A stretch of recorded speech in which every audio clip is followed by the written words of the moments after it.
आज आपण बनवणार आहोत माझी एकदम फेवरेट डिश ते म्हणजे चिकन 65.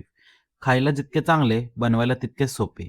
त्यासाठी एका भांड्यामध्ये धुतलेले चिकन घ्यायचे, अद्रक लसूण पेस्ट, कॉर्न फ्लोअर, चिकन 65 मसाला, लाल तिखट, घरचा मसाला, लिंबू आणि फूड कलर.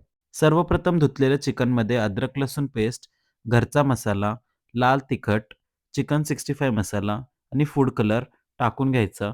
त्यावर एक लिंबू पिळायचा आणि चवीनुसार मीठ टाकायचं आणि हे सर्व एकजीव करून छान प्रकारे मिश्रण मिक्स करून घ्यायचं आणि 10 मिनिटासाठी मॅरिनेट करायला ठेवून द्यायचं. तोपर्यंत एका कढईमध्ये तेल गरम करण्यास ठेवायचे. त्यामध्ये थोडे कढीपत्ता टाकायचा. मॅरिनेट केलेले चिकनचे पीस कॉर्नफ्लोअरमध्ये बुडवून तेलामध्ये तळून घ्यायचे.